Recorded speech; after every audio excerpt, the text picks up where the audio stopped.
Bismillahirrahmanirrahim. Assalamualaikum warahmatullahi wabarakatuh. Alhamdulillah, wassalatu wassalamu ala rasulillah amma ba'dah. Saudaraku muslimin dan muslimat dimanapun berada, mari kita lanjutkan belajar ngaji hadis Nabi Muhammad SAW. Pada kesempatan yang berbahagia ini, kita akan melanjutkan bab zakat dan sedekah. Judul pagi hari ini adalah Rasulullah SAW ini menganjurkan untuk mendahulukan membayar hutang daripada bersedekah.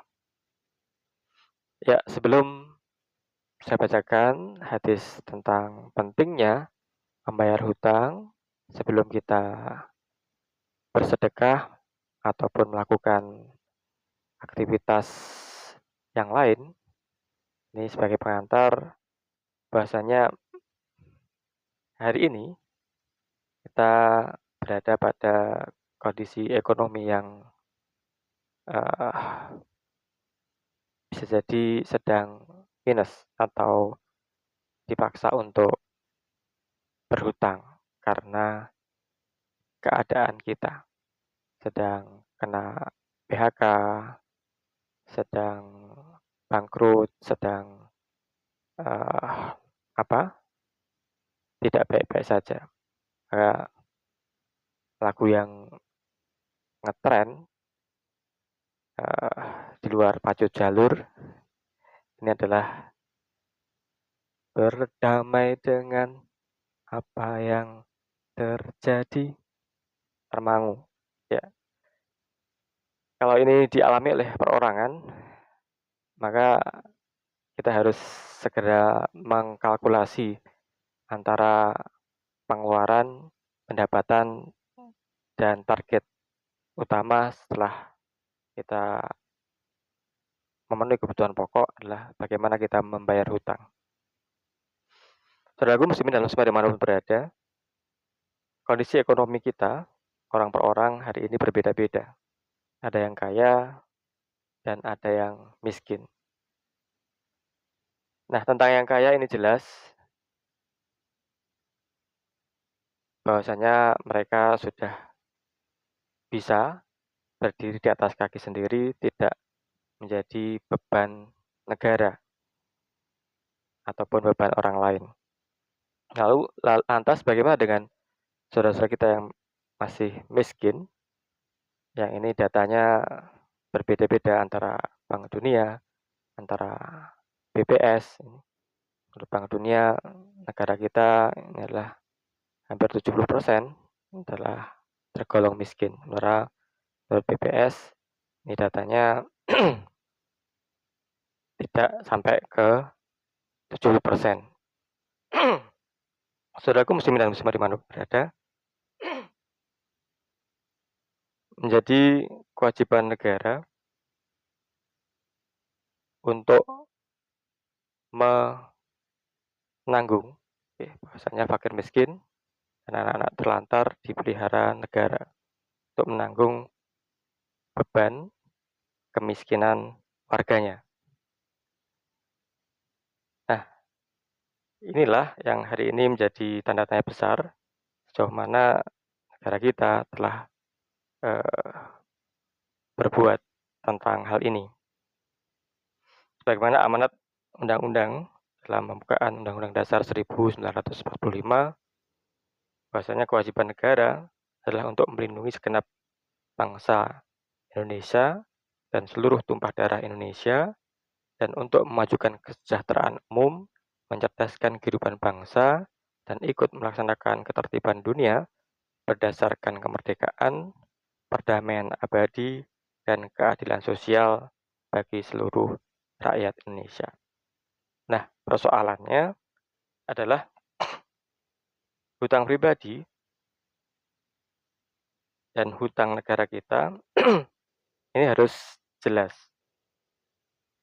di awal sehingga kita pun bisa mengetahui, bisa sadar diri untuk tidak kemudian bersenang-senang di atas penderitaan diri kita sendiri kalau kita punya hutang, ataupun kalau kita sebagai bangsa bersenang-senang di atas hutang bangsa kita pada pihak lain, pihak luar negeri, yang kemudian ini menjadi beban negara di kemudian hari. Saudaraku muslimin dan muslimat dimanapun berada, persoalannya kita harus jujur sebagai diri sendiri, pada diri sendiri, kita harus jujur sebagai bangsa pada rakyat negeri kita tentang keadaan ekonomi kita yang sesungguhnya. Berapa sebenarnya hutang kita secara pribadi, berapa sebenarnya hutang negara kita sebagai satu institusi pemerintahan. Kalau sedang tekor, ya katakanlah ini kita sedang tekor. Tidak ada anggaran untuk pembangunan, tidak ada anggaran untuk menaikkan gaji DPR misalkan. Karena kewajiban bayar hutang ini menjadi satu prioritas yang amat sangat penting supaya kita tidak dicap sebagai negara yang gagal atau orang yang tidak menepati janji untuk membayar hutang-hutang kita. Dan kalau kita karena hutang ini kemudian terus membangun, terus menaikkan gaji dan lain sebagainya, tidak sadar diri, maka jangan sampai ada istilah gali lubang tutup lubang. Akhirnya kita pun yang 80 tahun merdeka ini bisa jadi dijajah oleh negara penghutang karena kita boleh berhutang dengan syarat-syarat beli ini itu. Kita diberi hutang dengan syarat-syarat masukkan dagangan ini itu yang kemudian pasar dalam negeri kita menjadi tekor. Ya, saudaraku muslimin dan muslimat yang berbahagia, ini sebagai evaluasi bagi kita sekalian, diri pribadi dan juga negara kita yang tercinta ini, agar kita lebih berhati-hati menata ekonomi kita sendiri dan juga ekonomi negara kita, sehingga negara kita lagi-lagi tidak dijajah oleh negara lain.